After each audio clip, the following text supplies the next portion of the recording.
Baik, selamat bertemu kembali teman-teman mahasiswa di dalam video tutorial dari metodologi penelitian kuantitatif ya.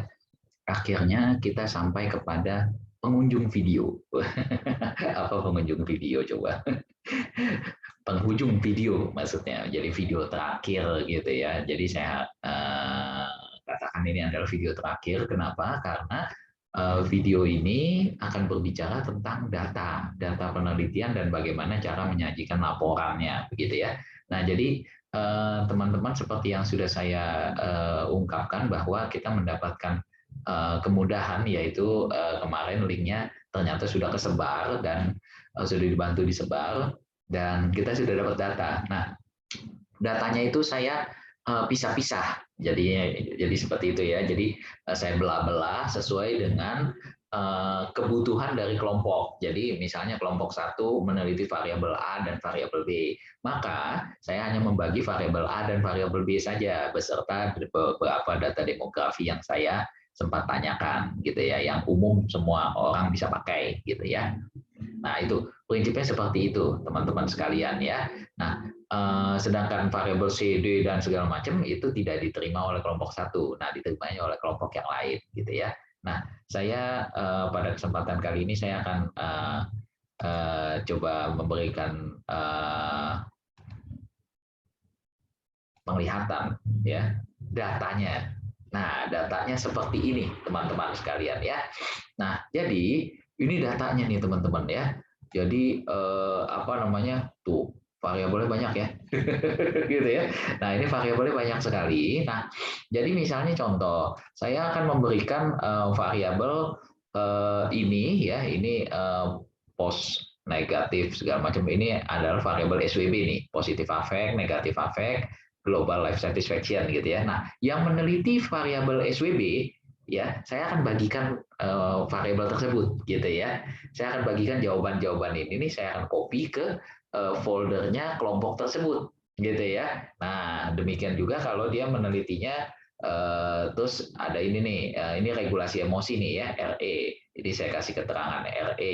Nah, ini ada dimensinya nih teman-teman, RI nih ya, reappraisal nih gitu ya. SI ini suppression gitu ya. Nah, ini saya sudah ada kasih kode-kodenya begitu ya. Nah, jadi nanti teman-teman tinggal melaporkan saja dari hasil yang ada ini gitu ya. Nah, saya sudah belah-belah gitu. Khawatirnya saya kalau saya kasih variabel ini semuanya, Anda jadi bingung mau ngolah yang mana gitu ya. Padahal kebutuhan Anda adalah tidak ngolah yang lain-lain. Nah, jadi saya kemarin sibuk membelah-belah ini gitu ya. Nah, demikian juga kalau misalnya ada yang menyatakan bahwa saya butuhnya mahasiswa saja gitu ya, yang lain enggak gitu ya. Nah, kalau judulnya terhadap mahasiswa pada mahasiswa, maka saya sort ini ya, saya sort yang hanya mahasiswa saja gitu ya.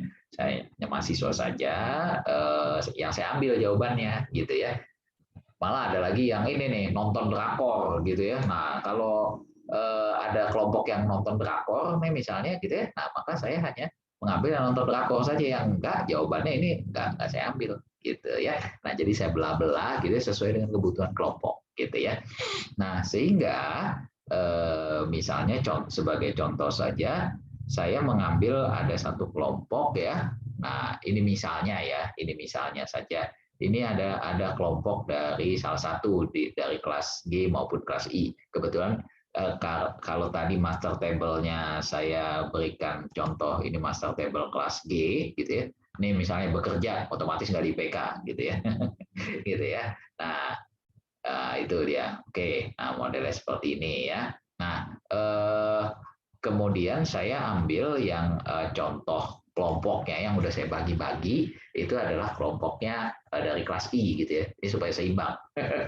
Gitu ya, di video supaya seimbang. Jadi master table-nya saya kasih lihat yang kelompok kelas G, untuk kelompoknya saya pilih random aja, ini acak gitu ya, kelompok 7 gitu ya. Kenapa saya pilih kelompok 7? Karena kelompok 7 ini ada kombinasi, yaitu ada variabel yang multidimensional, ada yang dimensinya unidimensional. Unidimensional itu artinya dimensinya cuma satu gitu ya. Jadi langsung variabel gitu ya. Nah, ada lagi yang dimensinya itu apa? Jadi ada 3 nih gitu ya, atau ada berapa? Ada 4 gitu ya, misalnya contoh gitu ya, atau ada 3, ada 4 gitu ya. Jadi multidimensi gitu ya. Jadi untuk mengukur satu variabel itu ternyata ada karakteristiknya gitu ya. Nah, tetapi ada juga yang general. Pokoknya misalnya self efficacy, pokoknya dia merasa mampu aja, udah begitu. Ya definisi operasional variabelnya. Tetapi ada juga definisi orang yang misalnya apa namanya, misalnya ini variabel perma gitu ya. Orang yang perma itu adalah oh, ininya apa, cirinya itu ini ada 3 nih, yaitu ini dan ini.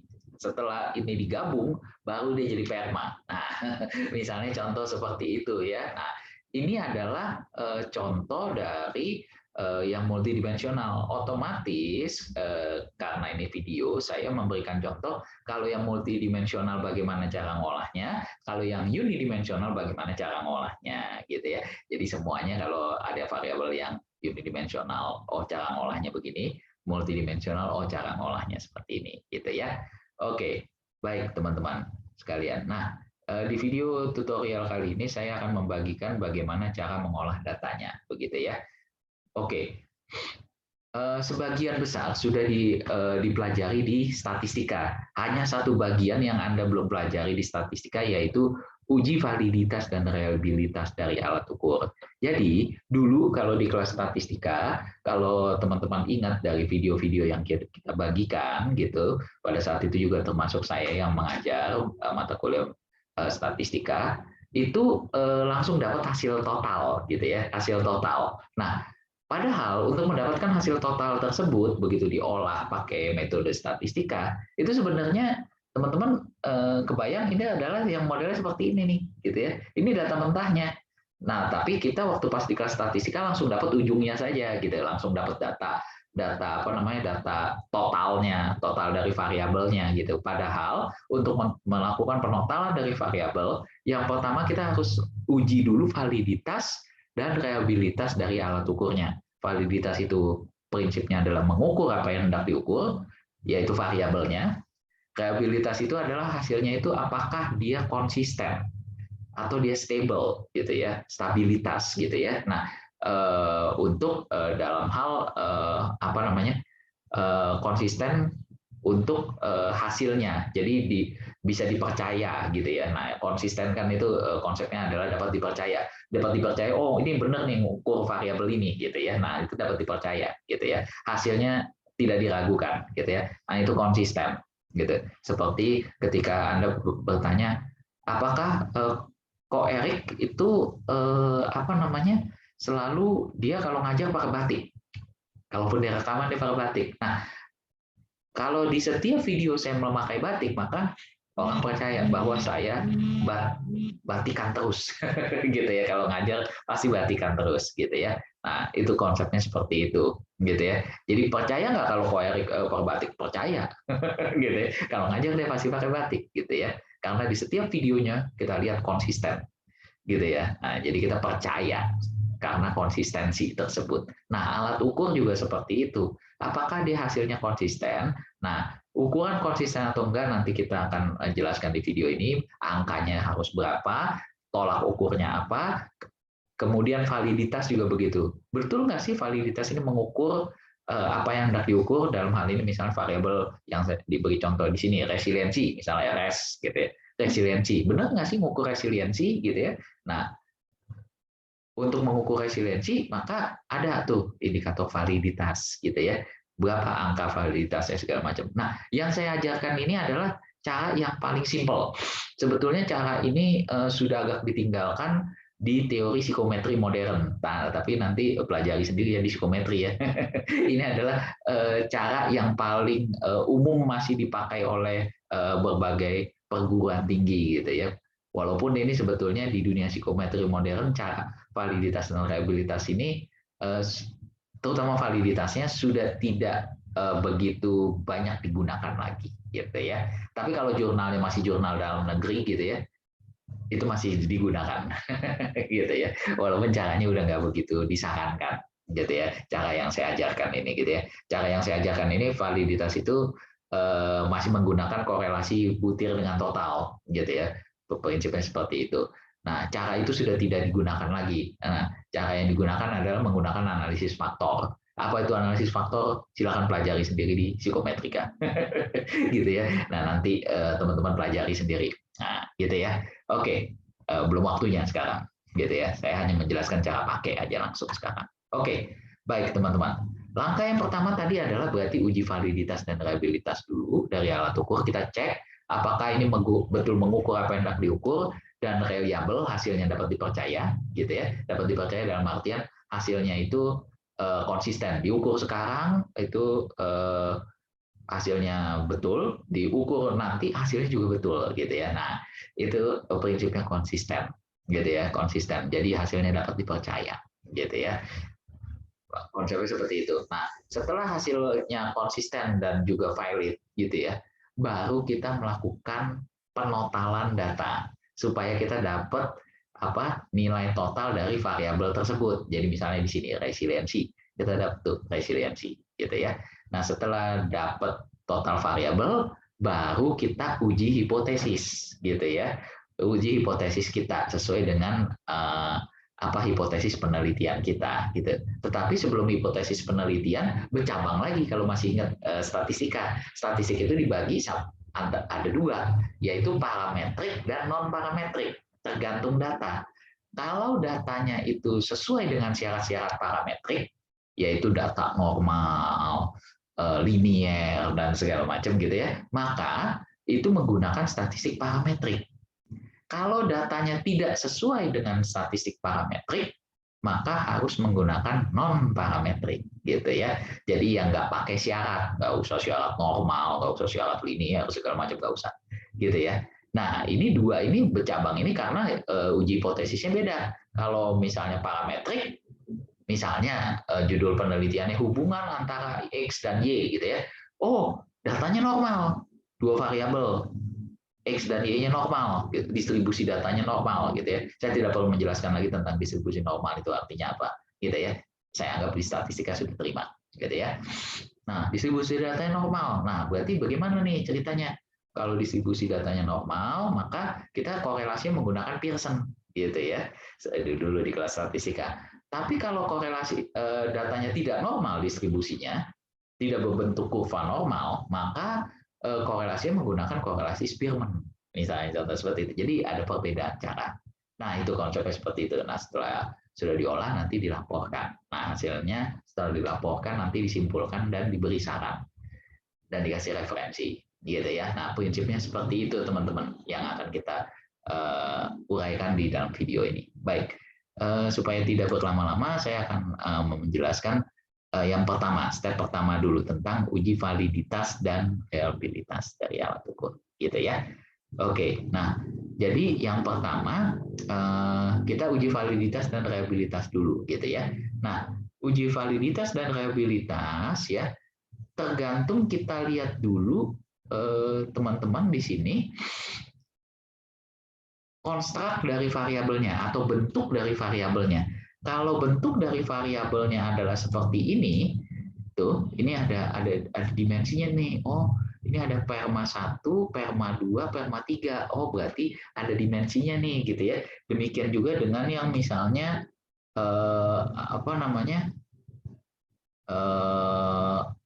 SM ini nih, SMM, ada SMM, ada SMP gitu ya. Nah, ini singkatan-singkatan yang saya dapat dari jurnal-jurnal yang teman-teman kumpulkan waktu itu di Google Drive masing-masing kelompok gitu ya. Nah, saya lihat alat ukurnya, saya ambil butirnya 555 gitu ya, atau 333 gitu biar tidak terlalu banyak gitu ya.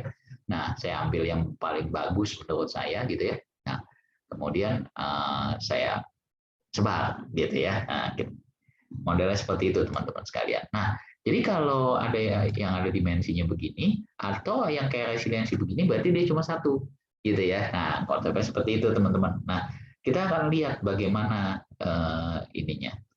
Dan ini tidak perlu di reverse. Reverse itu artinya ada butir yang disebut butir negatif, ya, butir yang berlawanan dengan apa yang hendak diukur. Jadi misalnya resiliensi. Resiliensi itu kata-katanya adalah saya mampu bertahan terhadap kesulitan hidup, misalnya gitu ya. Nah, butir negatifnya misalnya saya menyerah terhadap kesulitan hidup, ya misalnya contoh seperti itu. Nah, butir-butir negatif itu tidak saya pakai. Ya, butir positif semua. Jadi tidak perlu Anda mereverse butir. Tidak perlu dibalik butir. Maksud dibalik butir itu kalau masih ingat dulu di kelas statistika langkahnya seperti ini gitu ya. Nah, misalnya ini PMA 1 gitu ya. Nah, itu kita old and new values gitu ya, misalnya gitu ya. Old and new values begini gitu ya. Nah, ini kita balik nih teman-teman, 5 jadi 1 gitu ya. Nah, add gitu ya, 4 jadi 2 dan seterusnya gitu ya. Nah, ini tidak perlu di reverse seperti ini gitu ya, tidak perlu. Kenapa? Karena saya pilihnya butir positif saja supaya teman-teman nggak ribet buat reverse gitu ya. Nah, kira-kira modelnya seperti itu teman-teman sekalian ya. Oke, baik kalau begitu ceritanya. Nah, teman-teman sekalian semua, jadi apa namanya? Ini kita uji satu persatu ya. Jadi pertama validitas dan reliabilitas dulu. Nah, bagaimana cara ngecek validitas dan reliabilitas? Pertama kita lihat bentuk dari ininya dulu. Kalau ada dimensi, misalnya ini nih, berarti dimensinya perma nih 3 nih misalnya ya. Maka kita ngujinya 3 kali, teman-teman ya. Kita ngujinya 3 kali. Jadi per dimensi. Tapi kalau dia satu dimensi, langsung satu kompi itu, satu kompi alat ukur itu, gitu ya, satu variabel itu langsung diukur semua, gitu ya. Nah, tapi kalau dia ada dimensi seperti ini nih, misalnya ada codingnya nih, wah ini ada 3 dimensi nih, misalnya gitu ya. Nah, maka teman-teman harus ngolahnya 3 kali. Oke, saya beri contoh yang perma ini. Nah, perma ini kan ada 3 nih ya, ada 3 nih ya. Nah, jadi ada 3 dimensi nih ya, ada 3 dimensi nih perma nih. Ya. Ini ada perma 1, ada perma 2, ada perma 3, iya kan ya? Nah, itu. Karena namanya panjang, kadang-kadang saya kasih nomor aja. Gitu. Kecuali namanya pendek-pendek, nah ini saya kayak ini nih SM nih, saya pendek-pendek nih SMM gitu ya, supaya namanya nggak terlalu panjang gitu waktu pas codingnya. Oke. Jadi ini tidak perlu di reverse, ya, tidak perlu dibalik butirnya. Oke. Nah, jadi langkahnya yang pertama uji validitas dan reliabilitas ada di sini teman-teman. Analyze, scale, reliability analysis ya. Analyze, scale, reliability analysis ya. Oke. Nah, kita coba yang perma dulu gitu ya. Kita coba yang perma dulu. Nah, kita masukkan dimensi yang pertama dulu. Ini ada 3 butir di sini ya. Nah, kita masukkan sekaligus ke dalam item ini gitu ya. Kemudian kita klik statistik, kita pilih yang ini, scale if item deleted. Ini adalah buat uji validitasnya, gitu ya. Kalau tidak kita klik ini, maka hanya muncul info reliabilitas dari dimensi ini saja, gitu ya. Nah, tapi karena kita udah klik ini, validitasnya juga muncul, gitu ya. Oke, ini data sungguhan. Saya belum cek ininya ya, teman-teman ya. Jadi saya cuma belah-belah aja, gitu ya. Nah, saya juga sekalian ngecek nih. Ini bagus nggak nih hasil tangkapan dari GFOMO online ya. Gitu ya. Oke. Nah, setelah kalau sudah klik statistik scale if item deleted ini sudah kita centang, kita klik continue, kita klik OK. Nah, oh, sebentar teman-teman, ini ada excluded variable ya. Oh, saya kelihatannya ada ini, ada variabel yang kopiannya lupa dihapus. Nah, ini sebetulnya jumlahnya hanya 227 ya, tapi ini sempat ke copy paste ini. Ini modelnya seperti ini ya. Oke, saya hilangkan dulu supaya nggak ngeganggu ya. Ngeganggu apanya di outputnya ini ada tulisan nih excluded teman-teman nih, ada file kosong nih 273 gitu ya. Nah, itu saya nggak mau ada ginian. Jadi kita pakai data yang ini aja, yang real punyanya teman-teman di kelompok 7 ini, gitu ya. Oke, baik. Nah, ini saya save dulu nih. Ini saya save dulu. kita ulang ya, analyze, scale, reliability analysis, gitu ya. Ini langsung kita oke saja. Nah, otomatis 0 ya. Nah, udah nggak ada yang kosong-kosong gitu ya. Excluded itu artinya di kosong. Ada kosong kosong kosong kosong gitu ya. Selnya kosong gitu ya. Nah, teman-teman sekalian, ini yang perma 1 ya. Kalau kita lihat di sini, ini jumlah subjeknya N-nya 227.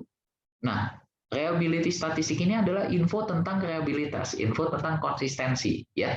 Nah, yang tadi saya jelaskan tentang konsistensi. Jadi ada dua kan, reliabilitas dan validitas. Reliabilitas kita lihatnya dari sini, Cronbach alpha, ini patokannya harus di atas 0,6 gitu ya.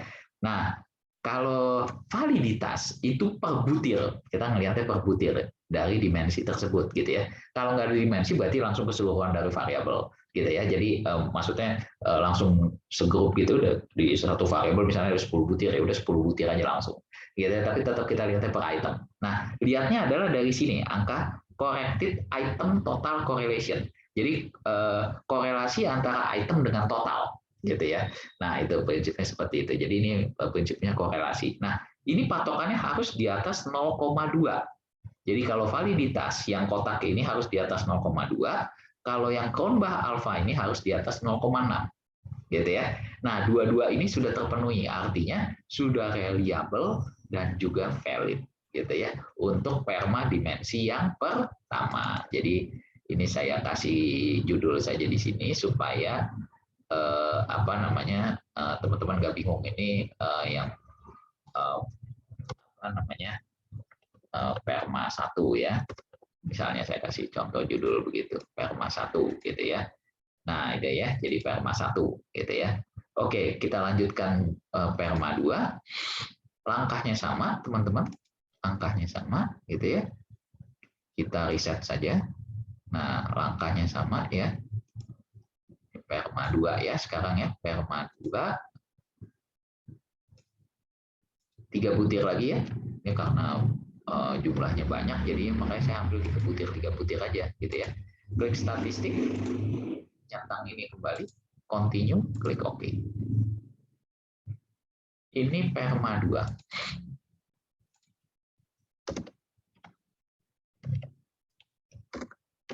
Perma 2 ya. Nama dimensinya apa nanti teman-teman di kelompok 7 yang harus ngelihat gitu ya. Di itunya jurnal yang dikirim gitu. Saya males coding ya gitu ya. Gitu. Karena panjang banget kalau nggak salah namanya gitu ya. Nah, ini juga bagus-bagus ya. Cronbach alfanya di atas 0,6. Artinya konsisten ya. Validitasnya juga di atas 0,2 gitu ya. Jadi udah bagus juga gitu ya. Oke. Baik.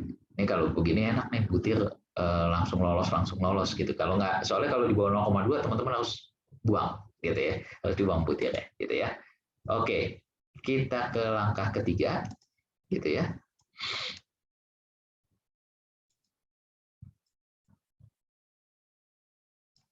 Nah, ini ya.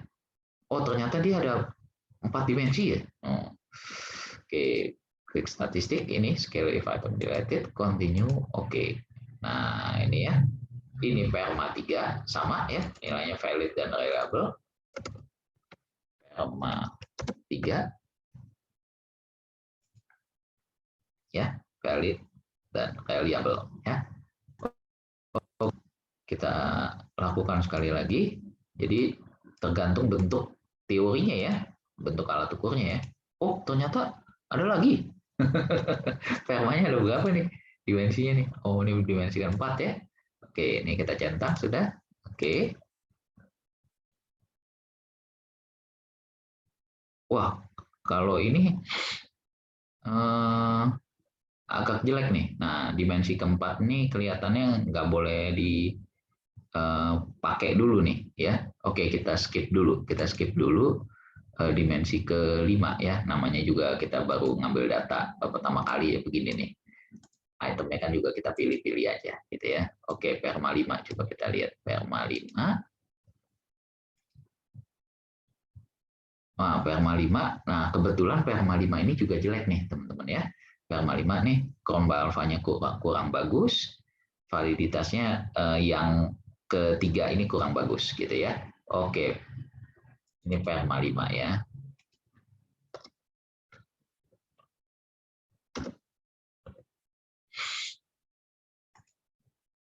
Ini perma 5 ya. Oke.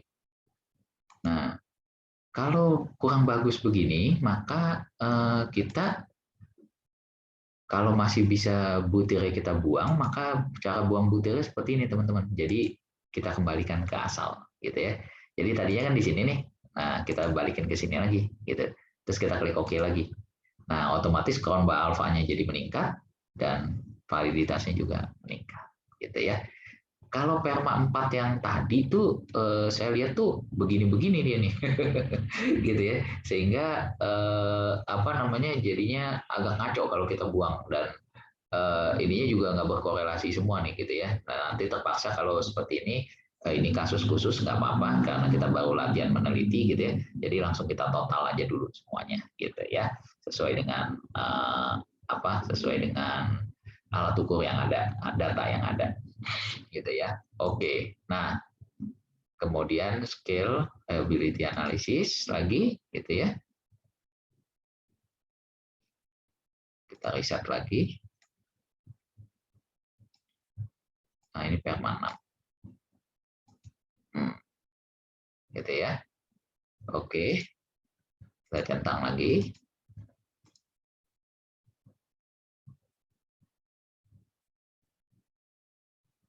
Oke, ini valid, reliabelnya hampir gitu ya. 0,59 anggap aja 0,6 lah gitu ya. Oke. Nah, ini reliability perma 6 ya. Oke, ya judulnya sudah saya ganti ya. Nah, demikian teman-teman, itu baru satu variabel gitu ya. Nah, kita coba variabel yang selanjutnya, resiliensi misalnya ya. Resiliensi kita coba gitu ya. Kita coba resiliensi.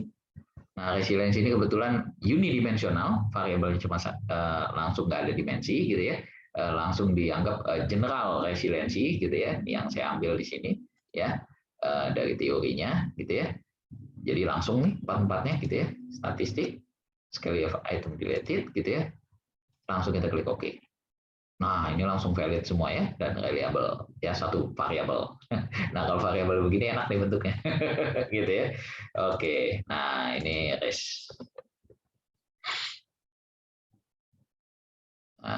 silensi ya. Oke. Nah, kemudian variabel berikutnya itu adalah variabel yang ada dimensinya lagi. Berarti seperti tadi ya caranya ya. Nah, ini ya.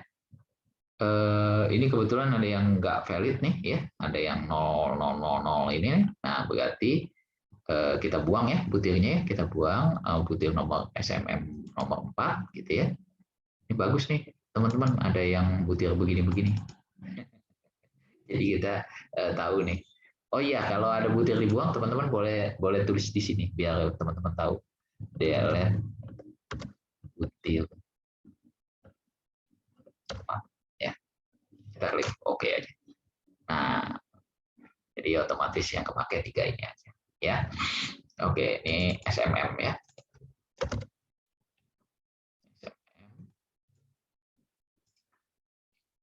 Oke, dengan delete butir 4.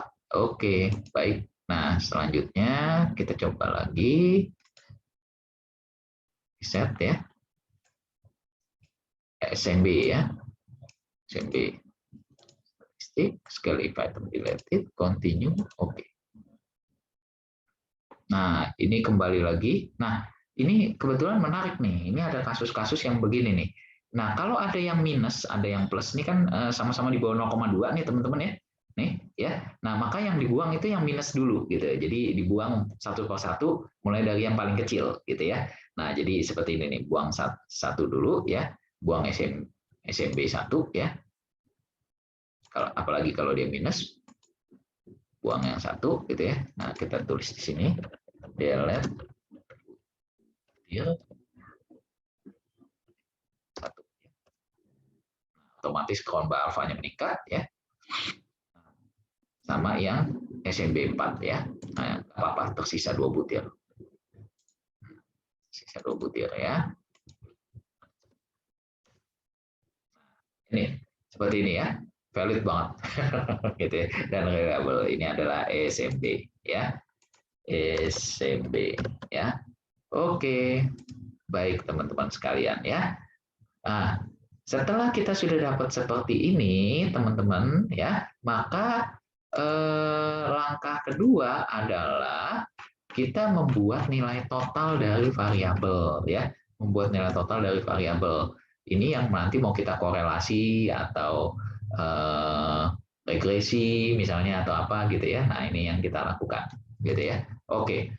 Nah, konsepnya seperti ini. Nah, teman-teman sekalian semua, maka saya akan jelaskan bagaimana cara compute variabel. Sebetulnya waktu di kelas statistik dulu ada, waktu pas kita belajar deskriptif ya. Nah, tapi daripada buka-buka lagi, saya bikinin video lagi, gitu ya, supaya bisa diulang. Oke, nah kita klik transform, compute variabel, gitu ya. Nah, supaya teman-teman memudahkan, maka teman-teman bisa ke output ya, bisa ke output. Nah, pada saat di output, teman-teman sekalian, misalnya ini perma 1 ya, perma 1 ini kan valid semua gitu ya. Nah, supaya teman-teman nggak apa namanya, boleh aja sih kalau mau satu-satu juga boleh gitu ya. Nah, tapi karena ini saya bisa copy paste, maka saya copy paste gitu ya. Nah, jadi kita klik begini, kemudian kita blok begini, kita Ctrl C, gitu ya. Ctrl C itu lambang copy, gitu ya. Jadi ininya kita copy, gitu ya. Kita copy, kemudian kita balik lagi ke data kita, data view-nya begini. Kita klik transform, compute, gitu ya. Misal kita klik perma 1, gitu misalnya ya.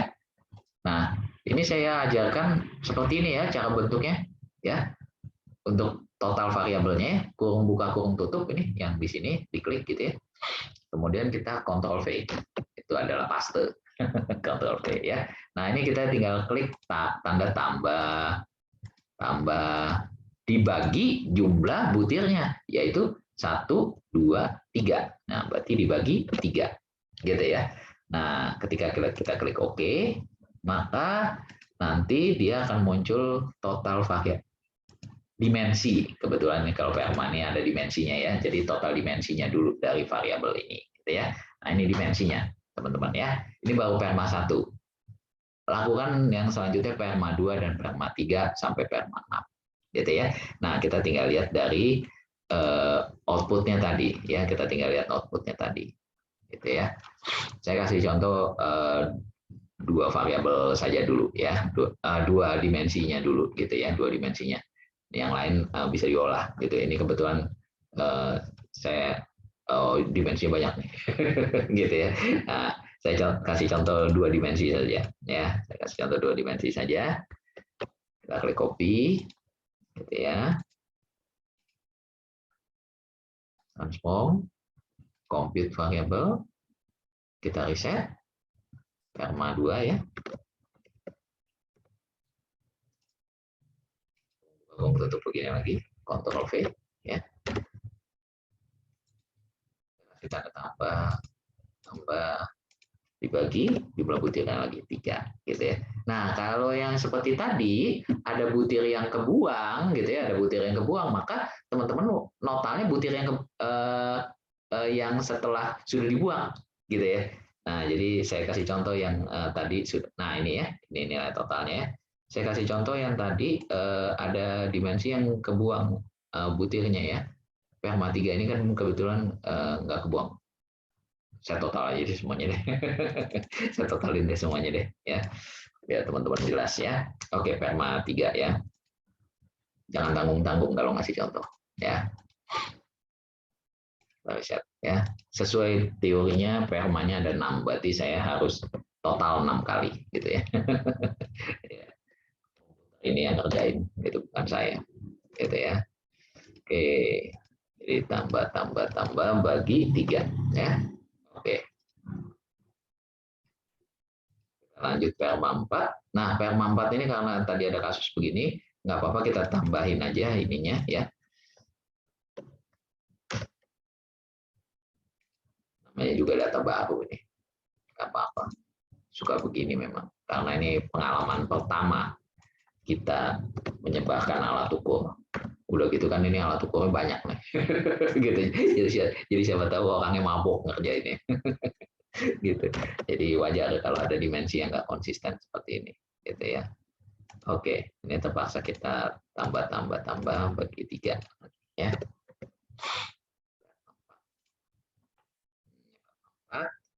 Oke. Nah, kan perma 5 nih tadi ada yang butirnya yang kebuang nih teman-teman, lihat nggak tuh ya, yang nomor 3 ini kan kebuang nih karena di bawah 0,2 gitu ya. Nah yang udah fix kan yang ini nih gitu ya, yang tinggal 2 butir, maka ini yang kita copy ya, ini yang kita copy untuk dibuat nilai total dari variabel gitu ya. Transform compute variabel perma 5. Oke, tambah bagi 2 ya. Tambah bagi 2 karena cuma 2 butir ya. Oke, ini perma 5. Oke, dimensi 1 lagi. Lumayan lah ya.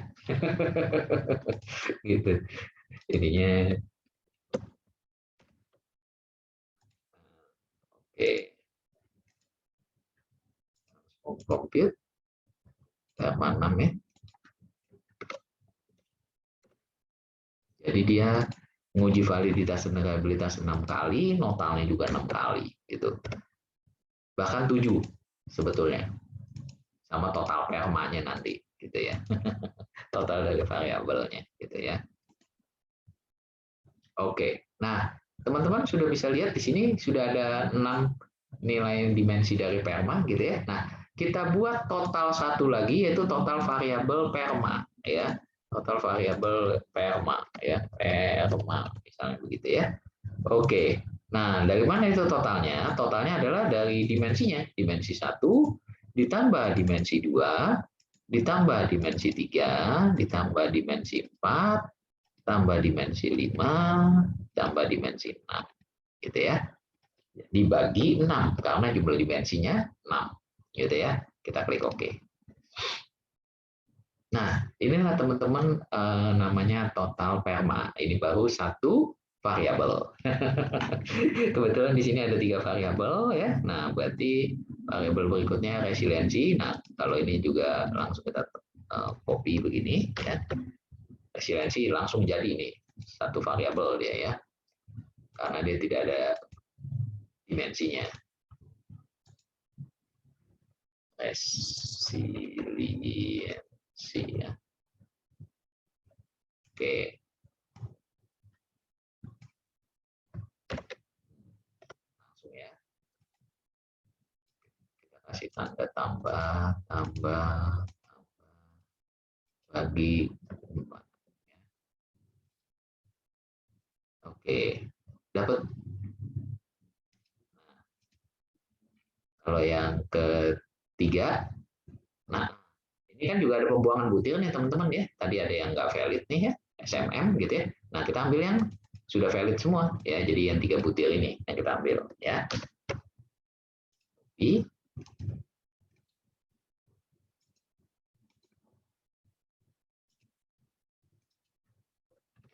SMM gitu ya. Oke lagi ya, paste.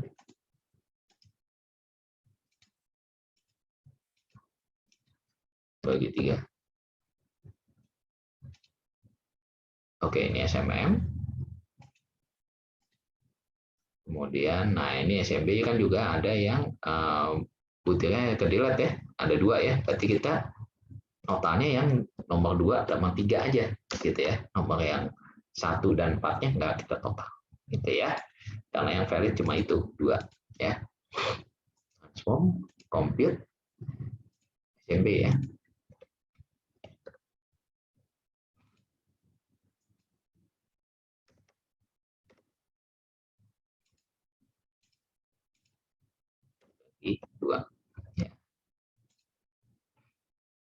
Oke, baik.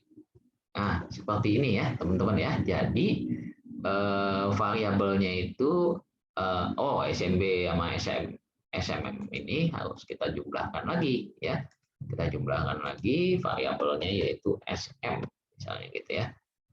Nah, tinggal kita tambah SMM ditambah SMB ya, dibagi 2 ya. Nah, begini ya teman-teman ya. Nah, jadi kalau kita sudah olah seperti ini, teman-teman sekalian, maka kita tinggal menguji hipotesisnya, gitu ya. Nah, tapi sebelum menguji hipotesis, berarti variabelnya ada 3 nih, yaitu ini, dan ini, gitu ya. Nah, jadi ada 3 nih. Nah, tergantung dari penelitian teman-teman. Kalau judulnya hubungan antara ini dan ini, maka berarti korelasi. Nah, sebelum melakukan korelasi, lakukan dulu yang namanya uji ini dulu, uji asumsi, yaitu apakah datanya normal atau enggak dari 3 variabel ini, gitu ya. Kalau normal kita pakai korelasi Pearson, kalau nggak normal kita pakai korelasi Spearman, gitu ya, untuk menentukan kita mau pakai korelasi yang mana, gitu ya. Oke, nah langkahnya di sini teman-teman, analyze non parametric.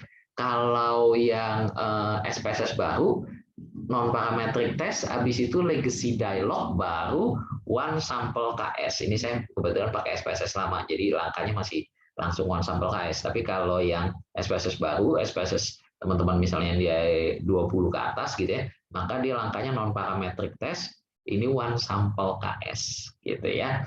Oke, kita klik ini. Nah, kita masukkan yang tadi tuh perma, resiliensi sama variabel SM gitu ya. Nah, ini sudah tercentang nih, test distribution normal. Jadi mau uji normalitas data gitu ya. Kita klik OK. Nah, ini teman-teman, kalau kita lihat ini datanya tidak normal. Nah, bagaimana mau lihat normal nggak normalnya? Kita lihat dari ini, nilai sigma-tailnya ini. Kalau dia di bawah 0,05 seperti ini nih, ini kan di bawah 0,05 semua, maka itu datanya tidak normal. Artinya distribusi datanya sebarannya tidak normal, tidak berbentuk kurva normal, gitu ya. Nggak apa-apa, kita tinggal pakai korelasi Spearman saja.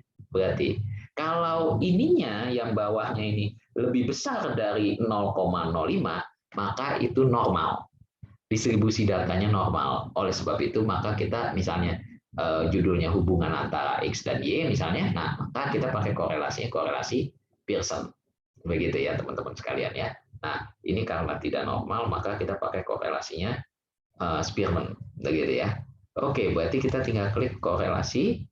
Caranya adalah seperti ini, analyze correlate bivariate. 3 variabel tadi ya, kita korelasikan seperti ini. Ini kan Pearson nih teman-teman, ini dimatikan, ganti Spearman, begitu ya, ganti Spearman aja gitu ya. Oke, nah kita klik OK. Nah ini dia teman-teman sekalian ya. Nah jadi kalau dilihat di sini, nah ini bagus nih contohnya nih, gitu ya. Saya padahal milih aja gitu ya. Nah ini hubungannya tuh ada yang positif, ada yang negatif nih teman-teman gitu ya. Nah kalau korelasi ini pokoknya kalau ada korelasi dikasih bintang aja gitu ya. Ada bintang-bintangnya nih. Nah korelasinya itu signifikan di level 0,01, jadi kuat banget nih korelasinya gitu ya. Nah kalau dia perma sama resiliensi, ini kalau kita lihat kan di sini 0,777 gitu ya. Nah nilai korelasi Spearman-nya gitu ya. Sigma-tailnya ini di bawah 0,05. Nah kebalikan dari uji normalitas, kalau uji normalitas dikatakan normal apabila ini di atas 0,05 gitu ya. Nah, tetapi kalau uji hipotesis justru kita berharap sebaliknya di bawah 0,05 gitu ya, seperti waktu pas di kelas statistika dulu gitu ya. Jadi kalau uji hipotesis justru kita berharapnya di bawah 0,05 baru dikatakan H0 ditolak, yaitu H0 bunyinya tidak ada hubungan, ditolak berarti ada hubungan gitu ya. Hubungannya apa? Ternyata perma dan resiliensi hubungannya positif. Nah, hubungan positif itu artinya apa? Ketika permanya tinggi, maka resiliensinya juga tinggi. Permanya turun, resiliensinya juga turun. Hubungannya searah. Beda dengan yang SM, perma. Jadi ini perma ke SM itu ternyata korelasinya negatif. Permanya tinggi, SM-nya justru turun. Jadi ini korelasinya terbalik gitu ya. Jadi sekali lagi saya nyatakan di video ini bahwa hubungan negatif itu bukan berarti tidak ada hubungan. Sekali lagi ya saya tekankan ya, bukan berarti tidak ada hubungan, tetapi ada hubungan negatif, yaitu hubungannya terbalik. X-nya tinggi, Y-nya justru turun gitu ya. Nah, itu yang terjadi teman-teman sekalian. Nah, itu terjadi pada hubungan perma dengan SM. Begitu ya. Nah, kira-kira seperti itu. Demikian juga resiliensi dengan SM. Ini juga minus 0,172 ya. Ini kalau kita klik nih 0, nih 0,17 sekian gitu ya. Nah, ini tapi dia nulisnya disingkat minus titik 172 gitu ya. Nah, itu sebetulnya minus 0,172 gitu ya. Seperti itu teman-teman sekalian ya. Nah, inilah uji hipotesis kita gitu ya. Nah, jadi teman-teman di sini kalau kelompok 7 berarti berhasil. Berhasil bukan berhasil gimana? Dalam artian berarti terjawab hipotesisnya. Korelasinya ada yang positif, ada yang negatif. Nah, nanti tinggal dilaporkan saja gitu ya. Oke. Nah, karena saya sudah memberikan data kontrol di sini gitu ya, saya memberikan data kontrol yang ada di sini nih gitu ya. Maka ini harus diolah juga nih teman-teman, harus diolah nih, ini bagian deskriptifnya, deskriptif dari demografinya gitu ya. Nah, jadi kita olah dengan cara deskriptif statistik ya, deskriptifnya ya. Nah, frekuensis gitu ya. Nah, yang kegiatan sama jenis kelamin ini kita olah gitu ya. Kita klik OK. Nah, jadi dari 227 data ini ternyata yang mahasiswa kita laporkan ada 165, yang bekerja 52, lain-lain 10. Ini persentasenya. Prianya 108, wanitanya 119, ini persentasenya. Gitu ya. Oke. Nah, kemudian usia, kenapa usia tidak saya pakai frekuensi? Karena usia itu bentuknya, saya kembali ke data view kita, usia itu bentuknya adalah seperti ini. Ya, usianya bentuknya bukan codingan, tapi nilai asli 19, 20. Nah, itu kan berarti levelnya itu adalah level di atasnya ordinal gitu ya. Nah, kalau usia ini berarti dia itu ada 0 mutlak, malah jadi rasio. Gitu. Usianya 0 artinya manusia nggak hidup, belum ada gitu ya. Nah, itu prinsipnya seperti itu. Nah, jadi ini kalau begini ceritanya nggak usah kita keluarin frekuensi, kita keluarinnya bisa kita cek nilai rata-ratanya gitu ya. Nah, jadi langsung kita klik begini, deskriptif gitu ya, usia, kita klik OK. Nah, secara umum kita bisa lihat bahwa ini nilai rata-ratanya adalah 19,54 ya. Nilai rata-rata usianya 19,54, 227 orang ini.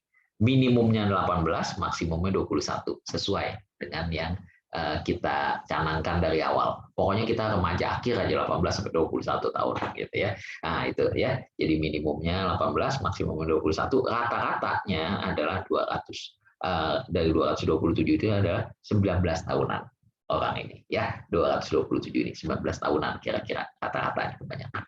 Gitu. Ya, kira-kira modelnya seperti itu. Secara umum rata-ratanya 19,54 gitu.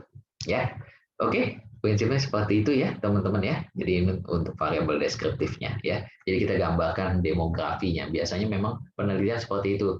Jadi setelah dilaporkan hipotesisnya, kita laporkan juga deskriptif datanya gitu ya. Jadi demografinya ini jumlah subjeknya berapa sih, lakinya berapa, perempuannya berapa, usianya bentangannya dari berapa sampai berapa gitu ya. Nah, kita laporkan semuanya gitu ya. Nah, itu prinsipnya seperti itu gitu ya. Oke, demikian juga deskriptifnya juga kita bisa melaporkan dari variabelnya teman-teman. Nah, dari variabelnya ini kita riset, yaitu caranya bagaimana? caranya adalah variabelnya seperti ini, perma, resiliensi, dan SM. Kita masukkan deskriptifnya, kita klik OK, gitu ya. Nah, ini adalah deskriptifnya teman-teman. Nah, waktu pas di kelas statistika dulu pernah ada pelajaran tentang deskriptif statistik, yaitu kita bisa mengapa tadi saya notalnya itu menggunakan tambah terus dikurung, buka kurung, tutup, dibagi jumlah butir, karena datanya itu saya mau kembalikan ke skalanya teman-teman. Bentuknya jadinya totalnya seperti ini nih, gitu ya. Skala minimumnya 1 sampai 5 nih, ya. Ini nggak ada yang jawab 1 nih, ya. Nggak ada yang jawab 1 ya. Nah, tapi maksimumnya jangan 5 gitu ya. Ini skala Likert 1 sampai 5 gitu ya. Nah, berarti kalau alat ukur 1 sampai 5 itu min alat ukurnya kan 3. Kenapa 3? 1 tambah 2 tambah 3 tambah 4 tambah 5 bagi 5 gitu ya. Nah, itu adalah 3 ketemunya, atau gampangnya titik tengah alat ukurnya itu, titik tengahnya ya, 3. Nah, berarti kalau dia lebih dari 3 artinya dia tinggi. Kalau dia kurang dari 3 artinya dia rendah, gitu ya. Nah, kira-kira modelnya seperti itu teman-teman sekalian. Nah, kalau dia pas 3 artinya sedang. Nah, ini berarti tiga-tiganya nih tinggi, gitu ya. Gitu ya. Secara umum begitu, karena di atas 3 semua. Gitu nilai rata-ratanya. Gitu ya. Nah, itu teman-teman sekalian ya. Kurang lebih seperti itu, gitu ya. Nah, kemudian karena ada kalau ada teorinya saja ya, kalau ada teorinya boleh diolah, kalau nggak ada teorinya teman-teman nggak usah olah gitu ya. Nah, saya tapi sengaja saya munculkan demografinya gitu ya. Jadi misalnya contoh, saya mau membedakan resiliensi antara laki dan perempuan gitu ya. Karena setahu saya resiliensi itu nggak beda antara jenis kelamin. Kan kita ini semi eksperimen ya teman-teman, jadi bukan eksperimen murni. Jadi eksperimennya itu sudah terberi pakai kuasi kan, ini sifatnya kan ya. Jadi resiliensi kan kita nggak bentuk, udah tinggal ukur aja gitu ya. Nah udah kita ukur aja pakai kuesioner, hasilnya dapat, udah kita ukur-ukur gitu ya. Nah oleh sebab itu maka kita mau coba membuktikan bahwa resiliensi itu tidak dipengaruhi oleh faktor kelamin. Kalau dipengaruhi oleh faktor kelamin, waduh, ya faktor kelamin yang berarti ya udah nggak bisa diapa-apain gitu kan. Ya udah, misalnya perempuan lebih baik resiliensi daripada laki, ya udah lakinya jadiin perempuan gitu. Nah harusnya kan nggak boleh ya, harusnya nggak boleh. Jadi intinya begitu. Kenapa data demografi selalu ditanyakan begitu? Kenapa? Karena biasanya kita harus meng-create bahwa penelitian kita itu tidak dipengaruhi oleh faktor-faktor demografi, gitu ya. Konsepnya seperti itu. Apakah dia laki, perempuan, apakah dia mahasiswa, bekerja, dan lain-lain, misalnya. Kalau data yang di sini ya, gitu ya. Misalnya contoh seperti itu. Apakah dipengaruhi oleh usia, misalnya gitu ya. Nah itu prinsipnya seperti itu. Tapi memang ada sih teori yang menyatakan bahwa perkembangan variabel tertentu dipengaruhi oleh usia, misalnya subjective well-being. Bukan subjective well-being, psychological well-being, katanya dipengaruhi oleh usia. Jadi seiring dengan pertambahan usia, katanya terjadi perbedaan, gitu ya. Nah itu ya silakan, boleh gitu. Nah makanya tergantung teorinya ada nggak, gitu ya. Kalau teorinya ada menyatakan ada beda, nah kalau kita sesuai berarti kita sesuai dengan teori, gitu ya. Nah kalau misalnya ditemukan berbeda dengan teorinya, maka kita harus mencari penjelasannya. Kenapa bisa beda, gitu ya. Nah itu konsepnya. Nah, karena ini datanya tidak normal, teman-teman, maka kita larikan ke non-parametric test to independent sample, gitu ya, to independent sample, gitu ya. Nah, itu ya. Oke. Nah, tadi jenis kelamin kita masukkan ke grouping variabel. Ini kita define, klik 1, 2, gitu ya, klik continue, gitu ya. Kita mau bedakan misalnya tadi resiliensinya, gitu ya. Kita klik OK. Nah, ini artinya tidak ada perbedaan ya. Kan kalau uji hipotesis tadi saya nyatakan bahwa kalau dia kurang dari 0,05 berarti ada hubungan, atau kalau di sini berarti kita mau menjawab tentang perbedaan berarti ada perbedaan. Nah, karena ini lebih besar dari 0,05 signya, maka Ini kan 0,078 ya, maka tidak ada perbedaan. Betul, resiliensi itu tidak ada perbedaan, gitu ya. Mau laki mau perempuan tetap bisa resilient, gitu ya. Tetap bisa punya daya tahan, daya lenting, gitu ya. Nah, itu kira-kira modelnya seperti itu, ya. Nah, kalau datanya normal bagaimana Ko Erik? Nah, kalau datanya normal itu berarti pakainya yang compare mean di independent sample dites, gitu ya. Nah, jenis kelaminnya masuk sini, sama kita klik 1 dan 2 gitu ya. Kemudian resiliensi. Biasanya sih hasilnya sama. Maksudnya ininya kesimpulannya sama. Kalau non parametrik bilangnya tidak ada perbedaan kesimpulannya, yang parametrik pun tetap kesimpulannya tapi kalau ini ada beda ya. Biasanya enggak nih. Tapi ya udahlah, kita karena pakainya ini apa? Pakainya uji apa namanya nih yang datanya tidak normal gitu ya, maka kita pakainya yang ini, jangan pakai yang ini gitu. Karena kalau pakai yang ini kan data kita tidak normal. Jadi kita jangan pakai yang ini gitu ya. Oke. Nah, konsepnya seperti itu. Ini soalnya ini kurang dari 0,05 nih. Gitu ya. Nah, berarti ini ada perbedaan gitu ya. Nah, kita pakai yang ini aja. Lebih nggak bias gitu ya. Kenapa? Karena datanya tidak normal. Jadi nggak boleh pakai yang ini, nggak boleh pakai t-test karena data kita tidak normal. Distribusi datanya tidak normal gitu ya. Nah, demikian juga dengan tadi yang korelasi, teman-teman. Kalau korelasi, kalau tadi kita pakainya Spearman, nah ini tinggal ganti para Pearson jika data teman-teman normal, gitu ya. Oke, kita klik OK. Nah, ini hasilnya kurang lebih sama ya, sama nih. Biasanya memang mirip-mirip gitu ya, antara yang parametrik atau yang non parametrik, gitu ya. Oke, nah ini.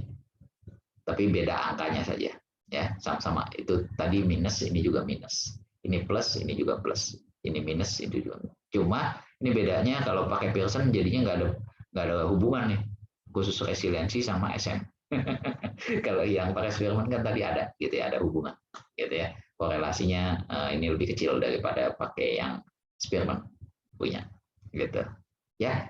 Demikian teman-teman sekalian gitu ya. Nah, ada lagi data di kelompok ini kalau dia 3 nih, ada yang mahasiswa, bekerja, dan lain-lain. Nah, kalau misalnya ada 3 begini, kita mau melakukan uji perbedaan, data pembedanya lebih dari 2, maka teman-teman kalau masih ingat teori di statistika, parametriknya menggunakan Kruskal-Wallis, parametriknya menggunakan one way ANOVA between subject, kalau non parametriknya menggunakan Kruskal-Wallis gitu ya. Nah, jadi boleh pilih salah satu tergantung data kita.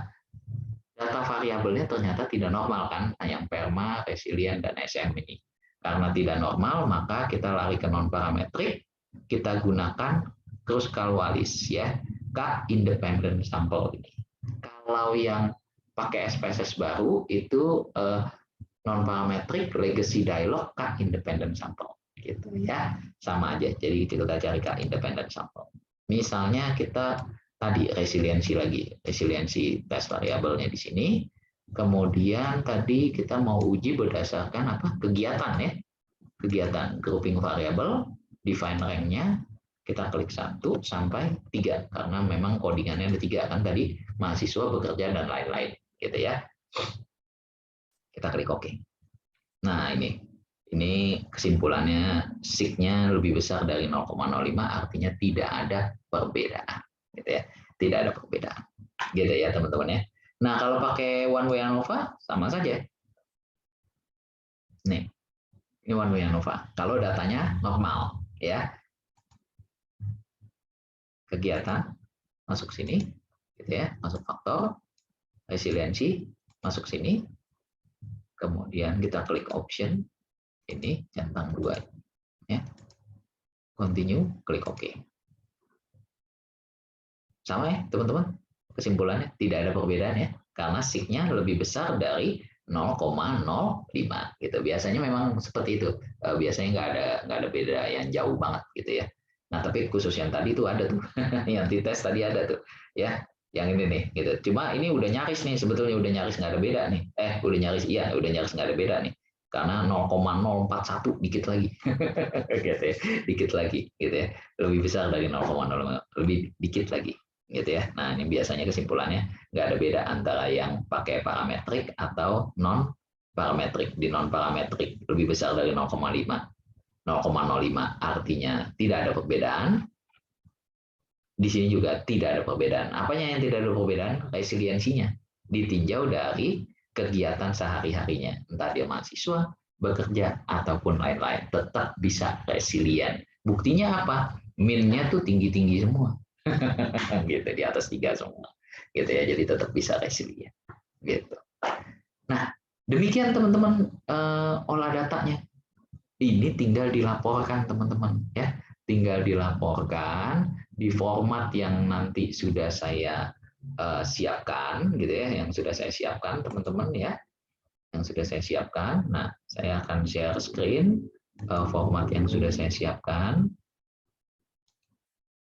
Yang pertama nanti pada saat cara menulisnya ya, cara menulisnya teman-teman untuk laporan statistika tadi saya sudah siapkan begini nih teman-teman ya. Misalnya nih hubungan positif gitu ya.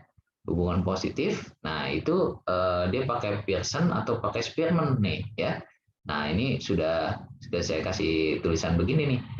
gitu ya. Nah, ini nanti tulisannya tinggal di copy saja, kemudian tinggal di report. Nah, min-nya ini harus sesuai dengan yang data kita tadi, min-nya berapa, SD-nya berapa gitu ya. SD ini standar deviasi gitu ya.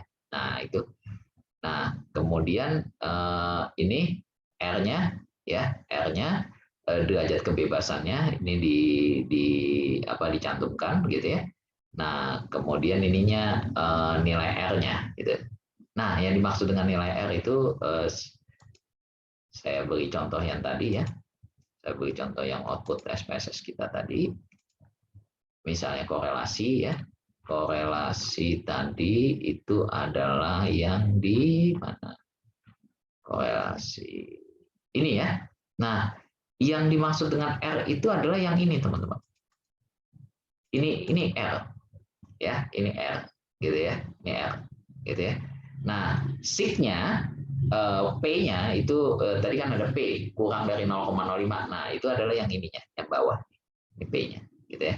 Nah, korelasinya bisa positif, bisa negatif. Gitu ya. Kalau positif yang seperti ini, negatif yang seperti ini. Gitu. Ya. Begitu ya, teman-teman ya. Oh iya, min sama standar deviasinya saya lupa keluarin. Kalau misalnya kita mau keluarin, kita tinggal klik option begini, ini tinggal dicentang, teman-teman. Ya. Min sama standar deviasinya. Nah, ini dia. Nanti dilaporkan aja nih ya, min-nya sama standar deviasinya dari kedua variabel yang lagi dikorelasi gitu. Ya. Nah, itu prinsipnya seperti itu, teman-teman, ya. Oke. Nah, itu prinsipnya seperti itu. Nah, kalau DF itu adalah peraturannya begini, teman-teman. Kalau masih ingat waktu dulu di kelas statistika, DF itu adalah kalau dia pakai korelasinya Pearson, maka DF-nya itu adalah dari N ini nih, jumlah N-nya itu di minus 2. Ya, jadi DF itu saya kembali ke format laporannya tadi gitu ya.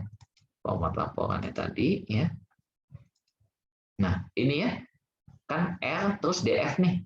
DF-nya itu kalau dia pakai korelasinya Pearson correlation itu peraturannya adalah N-2 ya, N-2 kalau dia pakai korelasinya Pearson.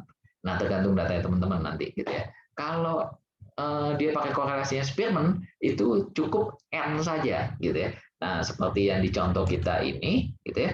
Di contoh kita ini tadi kan data kita tidak normal nih, maka kita pakai korelasinya korelasi Spearman nih, teman-teman ya. Mana korelasi Spearman kita ini ya. Korelasi Spearman ini ya. Nah, maka nanti langsung N aja gitu ya. Kalau datanya nggak normal langsung N saja kalau dia pakai korelasi Spearman gitu ya.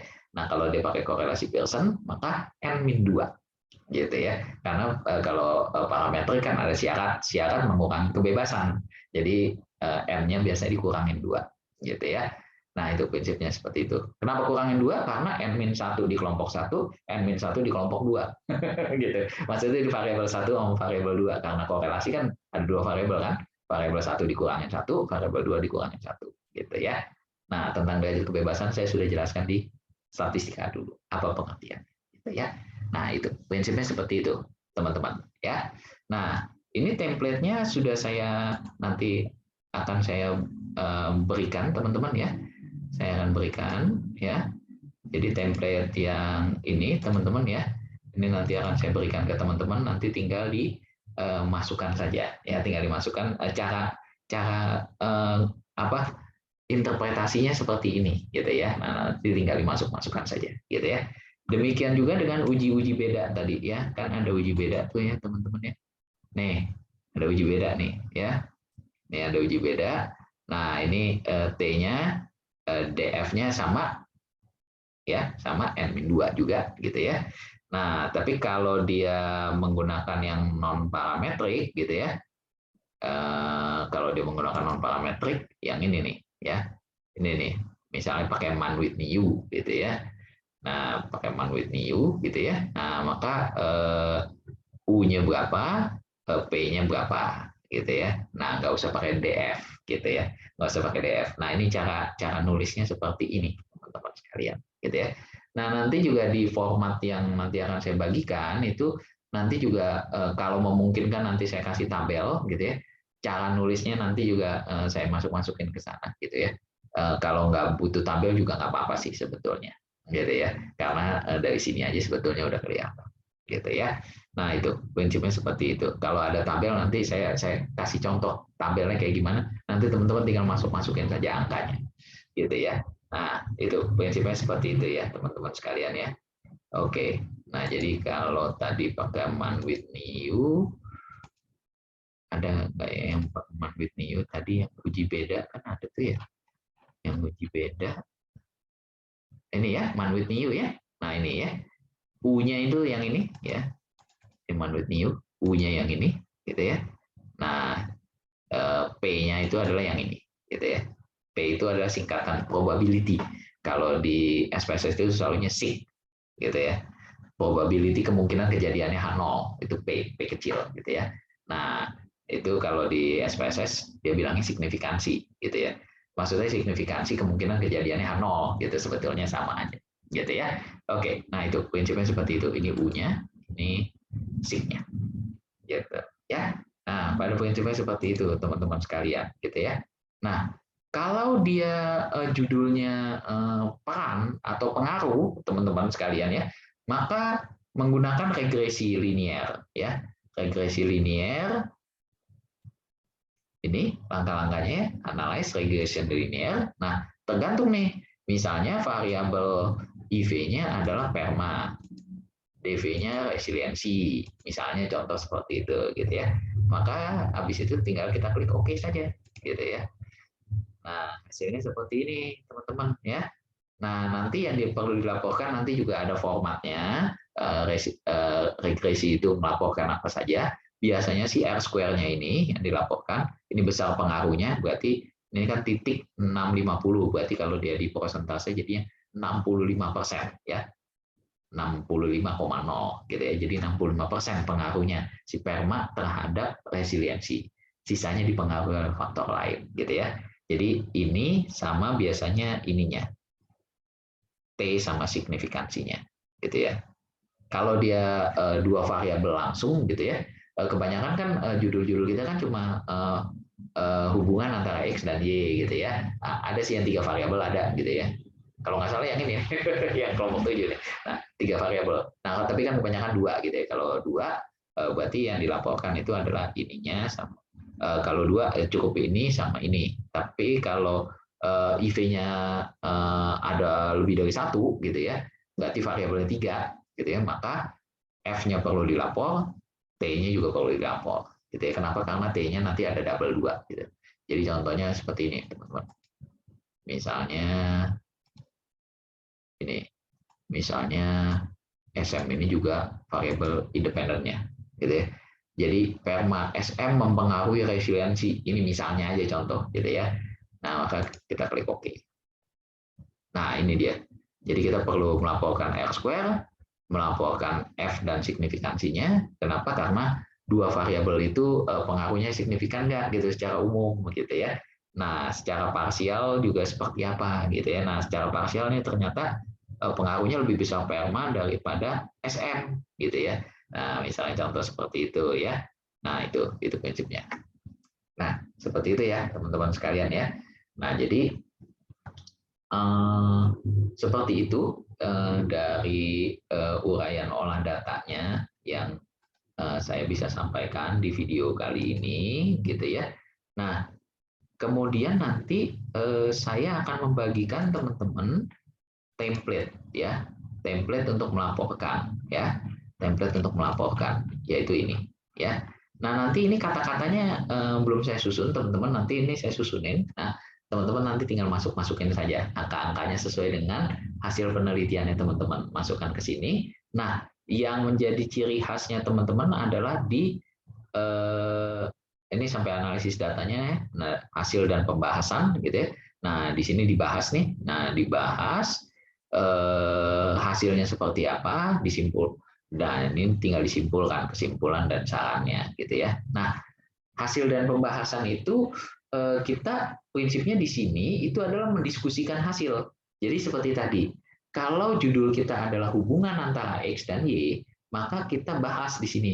Ada hubungan nggak? Oh iya ada gitu ya. Nah, misalnya hubungannya signifikan, ditemukan hubungannya signifikan, maka di sini harus dibahas. Nah, cara bahasnya gimana? Cara bahasnya itu adalah seperti ini, teman-teman. Jadi kalau misalnya judulnya itu hubungan antara X dan Y dan ditemukan ternyata hipotesisnya itu sesuai gitu ya, maka teman-teman harus misalnya ini saya berikan contoh ya, saya berikan contoh. Jadi ini yang dulu nih, yang skripsi yang pernah saya kasih, yaitu punyanya Kak Alda gitu ya. Jadi teman-teman bisa bisa cek di bagian diskusi ya, bisa cek di bagian diskusi gitu ya. Nah, hasil dan pembahasan subbab hasil dan pembahasan di template UAS itu bisa lihat di bagian diskusi ya. Jadi Kak Alda ini mendiskusikan ya. Nah, itu yang disebut sebagai hasil dan pembahasan. Jadi didiskusikan hasilnya seperti apa. Judulnya hubungan antara X dan Y.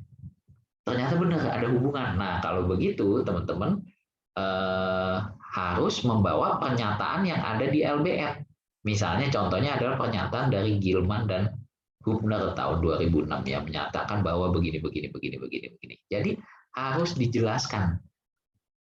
Oke, ada hubungan. Oh, berarti sesuai dengan latar belakang saya. Di latar belakang kan ada tuh penelitian menyatakan ada hubungan antara X dan Y, sehingga jadi urgensi kan. Nah, berarti penelitian saya sesuai dengan hasil penelitian yang di LBM itu. Si X dan si Y tahun sekian. Nah, dibawa ke sini, dibahas gitu ya. Nah, pembahasannya seperti ini nih gitu. Bahwa pandangannya si X dan Y kan dulu kenapa itu berhubungan karena dia menjelaskan nih faktor ini berhubungan karena begini begini gini gini gini. Nah, itu alasannya itu kita cantumkan di sini nih semuanya gitu ya. Nah, sehingga ternyata fenomena ini sesuai juga dengan yang saya temukan di lapangan, sesuai dengan yang hasil dari penelitian saya menggunakan data saya, ternyata sesuai juga dengan dia. Berarti kondisinya sama nih dengan kondisi yang di sana, negara sana ada hubungan, di negara Indonesia dengan kondisi yang seperti ini misalnya juga ada hubungan. Nah, misalnya contoh seperti itu gitu ya. Nah, itu teman-teman ya. Muncul ada pertanyaan lagi. Gimana kalau hasilnya ternyata tidak sesuai dengan hipotesis? Kita bilang hubungan antara X dan Y, ternyata tidak ada hubungan. Nah, bagaimana tuh?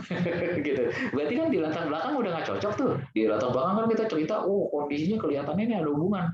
Begitu pas di kenyataannya ternyata nggak ada hubungan. Nggak apa-apa. Teman-teman harus cari tapi kutipan dari jurnal lain yang menyatakan nggak ada hubungan. Gitu, untuk membahas gitu. Jadi ternyata fenomena saya ini cocok dengan yang fenomena yang nggak ada hubungan juga terjadinya di Australia misalnya. Gitu. Penelitian di Australia menyatakan bahwa ini nggak ada hubungan nih dua variabel ini gitu ya, dengan kondisi karena begini begini begini begini gitu ya. Nah, begini begininya itu kita jelasin ininya apa penyebab terjadinya tidak ada hubungannya sesuai dengan jurnal acuan kita itu gitu ya, jurnal Australia itu. Dia kan jelasin di situ kenapa nggak ada hubungannya segala macam. Nah, berarti kondisi di Australia itu cocok dengan kondisi kita gitu, sama-sama nggak ada hubungan. Nah, kira-kira contohnya seperti itu, teman-teman sekalian. Nah, itulah pembahasannya. Jadi kalau nggak ada hubungan, bukannya, waduh, kalau gitu kita cocok-cocokin nih biar ada hubungan gitu. Jangan begitu, gitu ya, jangan begitu, nggak boleh, gitu ya. Nah, kuantitas atau latar belakang kita ubah, gitu.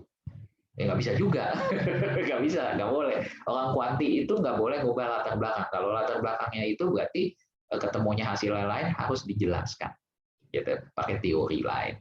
Kenapa itu akhirnya nggak terbukti, gitu ya. Nah itu jadi kita nggak bisa ngubah latar belakang, gitu. Orang kuanti itu kaku. Latar belakang begitu, ya udah. Kalau nggak sesuai berarti oke, latar belakang nggak bisa dipakai. Nah tapi kita harus jelaskan kenapa ini nggak berhubungan, gitu. Kan sah-sah saja, boleh. Variabel di luar negeri, misalnya dua variabel ini berhubungan, begitu dicek di Indonesia ternyata nggak berhubungan. Bisa terjadi, bisa. Karena faktor macam-macam, ada budaya dan segala macam, faktor orangnya bisa, faktor kepribadian bisa, gitu, ya kan? Nah, lingkungan sosial bisa, bisa banget. Ada kan penelitian di teman-teman Penkuanti ini ada yang dukungan sosial gitu. Saya lihat variabelnya. Nah, dukungan sosial beda kok, gitu, ya. Nah, itu konsep seperti itu. Jadi memungkinkan sekali penelitian yang di luar itu berbeda dengan penelitian di kita, gitu ya, hasilnya memungkinkan sekali karena kita penelitian tentang manusia, jadi pasti bisa beda, gitu ya. Manusia kan nggak ada yang sama, gitu. Badan memang sama, tapi badan orang bule dengan badan orang Asia kan beda. Gitu. Kognitifnya juga beda, gitu ya kan. Nah, konsepnya seperti itu. Jadi sehingga penelitian terhadap manusia pasti bisa berbeda, gitu. Dan jangan takut kalau berbeda, ya udah tinggal kita cari saja alasannya, gitu ya. Nah, seperti itu ya teman-teman sekalian ya. Nah, ini template-nya masih kosong, nanti saya kasih cara nulisnya ya, saya kasih cara nulisnya. Contoh saja. Nah, tapi nanti teman-teman elaborasi sendiri dengan apa namanya, dengan contoh-contohnya teman-teman, dengan jurnal-jurnalnya teman-teman. Gitu ya. Nah, saya kasih contoh di sini. Gitu ya. Oke. Kesimpulan otomatis sesuai dengan hipotesis, apakah kesimpulannya terbukti atau tidak gitu ya. Sesuai judul, berarti kesimpulannya adalah ada hubungan antara X dan Y kalau hipotesisnya terbukti. Tapi kalau tidak terbukti berarti tidak ada hubungan antara X dan Y. Nah, seperti itu saja. Sarannya, nah saran ini yang agak panjang. Nah, sarannya itu bisa untuk penelitian selanjutnya. Saya juga nanti akan kasih contoh bagaimana cara bikin saran, gitu ya. Kemudian apa namanya, saran untuk orang lain yang bermanfaat untuk penelitian ini apa, gitu ya. Misalnya pihak-pihak terkait, misalnya ini penelitian tentang apa, resiliensi mahasiswa, misalnya contoh, gitu ya. Maka bagi mahasiswa sarannya seperti apa, gitu ya. Nah itu kalau saran itu harus konkret teman-teman. Kata kuncinya gitu, saran itu harus konkret. Artinya si mahasiswanya harus melakukan apa. Jadi bukan begini nih, saya selalu menemukan di skripsi itu selalu saran, ya bertakwalah pada Tuhan yang Maha Esa. Itu bukan saran, itu doa namanya. Gitu. Saran itu artinya, ini mahasiswa harus ngelakuin apa? Sesuai dengan temuan hasil penelitian kita. Oh, mahasiswa harus, kalau mau resiliensi itu caranya harus ngembangin perma tuh misalnya gitu ya. Perma tuh cara ngembanginnya gini gini gini gini gini ya gitu. Jadi langkahnya tuh jelas gitu. Ya, kira-kira model seperti itu. Apa yang harus dilakukan? Beli baju baru kah? Atau apa? Nah, itu sarannya konkret tuh, beli baju baru. Nah, itu sarannya konkret, gitu ya. Nah, itu ceritanya aja, maksudnya seperti itu. Jadi, kita kalau memberikan saran tuh harus konkret kepada orang, kepada pihak yang kelihatannya bisa berguna menggunakan penelitian ini, sarannya harus konkret, gitu. Jadi, sarannya bukan kayak tadi itu saya bilang bertakwa pada Tuhan. PPKN gitu ya. Nah, penelitian nggak begitu, kasih sarannya itu yang jelas sesuai dengan hasil penelitian kita, gitu ya. Oke, nah kemudian referensi, nah di sini sudah dicantumkan beserta lampiran-lampirannya, yaitu tadi output uji reliabilitas tadi ya, alfa konbah dan juga validitas butirnya, gitu ya. Kemudian analisis deskriptif yang tadi data demografi ya, dan juga data variabelnya ya, data variabelnya. Nah, kemudian uji asumsi yang tadi, uji normalitas, ini boleh pilih. Kita pakainya Kolmogorov-Smirnov saja. Kenapa? Karena variabelnya rata-rata jumlah subjeknya itu sudah lebih dari di atas 150 gitu ya. Nah, pakai Kolmogorov saja. Kalau pakai Shapiro ini dia sampel kecil yang sekitar 50-an, 60-an itu masih pakai Shapiro. Tapi kalau dia udah 100, 150 ke atas, apalagi 200, itu biasanya pakai Kolmogorov Smirnov. Gitu ya. Boleh pakai ini juga nih sebetulnya kurtosis dan segala macam ini. Ya, nah tapi kita pakai yang ini aja deh, yang tinggal lihat dia lebih besar atau lebih kecil dari 0,05 gitu ya. Kalau pakai grafik itu kita kadang-kadang ini miring nggak sih gitu karena kita lihatnya dari grafik gitu. Kalau mata kita lagi miring ya dia ikutan miring gitu gitu, jadi kadang kurang objektif. Nah kalau lebih enak pakai yang ini aja nih ya, Kolmogorov-Smirnov gitu ya. Jadi tinggal kita lihat apakah signya lebih besar dari 0,05 atau kurang dari 0,05. Kalau dia lebih besar artinya normal, lebih kecil artinya tidak normal gitu ya. Oke, prinsipnya seperti itu ya, teman-teman sekalian ya. Nah, ini output hipotesis ya, output hipotesis gitu ya. Oke, nah ini linearitas sebetulnya diperlukan, tapi saya minta uji normalitas saja deh, gitu ya. Uji normalitas saja yang dilampirkan, linearitas nggak usah, gitu ya. Linearitas itu soalnya sebetulnya sih perlu, gitu ya, cuma nggak usah lah, nggak apa-apa, gitu. Jadi pakai yang uji normalitasnya, gitu. Ya. Nah, ini nanti akan saya berikan contohnya seperti waktu pas di UTS cara nulisnya. Kemudian nanti teman-teman harus mengembangkan sendiri dengan datanya teman-teman, gitu ya. Angka-angkanya, angka-angka teman-teman, dan waktu membahas terutama, nah terutama di hasil dan pembahasan ini pasti sebabnya apa tulisannya paragrafnya lebih panjang. Kenapa? Tadi karena ada kutipan-kutipannya, kutipan-kutipannya dari latar belakang tentu saja ya, dari latar belakang penelitian LBM. Dari subbab ini nih, dari subbab ini nih, dari latar belakang ya, ambilnya dari sini. Kalau hasilnya sesuai dengan judul gitu ya, sesuai dengan judul gitu ya, sesuai dengan hipotesis. Kalau nggak sesuai dengan hipotesis, maka ya apa namanya, hasil dan pembahasannya nanti ngutip jurnal lain yang tadi yang saya bilang yang mendukung ketidaksesuaian kita gitu. Kita berhipotesis ada hubungan, ternyata nggak ada hubungan. Nah, cari jurnal yang ngomong juga nggak ada hubungan untuk membahas. Berarti penelitian saya mirip dengan si jurnal yang nggak ada hubungan ini, gitu ya. Nah, dicari kenapanya, gitu. Nah, itu temukan jawabannya di jurnal itu. Kita bisa lihat dari subjeknya, latar belakangnya seperti apa. Kalau kita kan ini remaja 18-21, nah dia apa gitu ya. Nah, berarti kita tinggal cocokin aja gitu ya. Oh, ternyata dia juga sama remaja 18-21, berarti remaja 18-21 fenomenanya hubungan antar variabel ini tuh sama nih, nggak berkorelasi gitu ya. Di Indonesia juga sama, di tempat negara itu juga sama gitu ya. Nah, jadi ini karena mungkin faktor ini gitu ya. Nah, nanti kita jelasin faktor budaya, faktor apa gitu ya, segala macam ya, sesuai dengan analisis kita dari temuan jurnal gitu ya. Jadi jurnal sebelumnya nih ngomong apa gitu ya. Nah, kita cocokkan dengan data kita. Kalau datanya ternyata tidak sesuai dengan hipotesis. Tapi kalau sesuai dengan hipotesis, berarti kita tinggal ambil aja yang dari latar belakang di Kompas. Tapi di Kompas dielaborasi lagi ya, dielaborasi bahwa hasil kita sesuai dengan penelitian si X dan Y yang menyatakan bahwa ini ada hubungan. Berarti asumsi dia itu benar tuh, bahwa variabel ini berhubungan dengan variabel Y gitu, dengan alasan ini gitu ya. Nah, konsepnya seperti itu, sesuai dengan yang diungkapkan di latar belakang. Enak tuh, tinggal kopas aja kalau sesuai hipotesisnya. Kalau nggak sesuai ini yang agak pusing gitu, karena Anda harus harus kasih jurnal pendamping ya, karena LBM Anda tidak sesuai dengan hasil gitu. Tapi nggak apa-apa, nggak ada masalah, karena penelitian bisa terjadi seperti itu. Seperti tadi saya bilang, bahwa orang bule, orang Amerika misalnya, beda dengan orang Asia, beda, tingginya aja beda, gitu. Ya pola pikirnya beda, gitu ya, pasti itu. Jadi penelitian tentang manusia pasti terjadi perbedaan, bisa terjadi perbedaan. Kecuali variabel itu udah established sekali ya, sudah diteliti berkali-kali gitu ya. Nah, itu biasanya sih hasilnya konsisten. Di Indonesia juga gitu, di sini juga di luar negeri begitu, di Indonesia juga begitu. Biasanya seperti itu. Ya, oke. Nah, baik. Nanti ini akan saya berikan. Nah, kemudian juga tadi yang cara-cara nulis analisis datanya itu, ya, contoh-contohnya tadi itu template-nya akan saya berikan kepada teman-teman sehingga teman-teman nanti tinggal pindah-pindahkan saja angka sesuai dengan angka dari data penelitian. Gitu. Ya.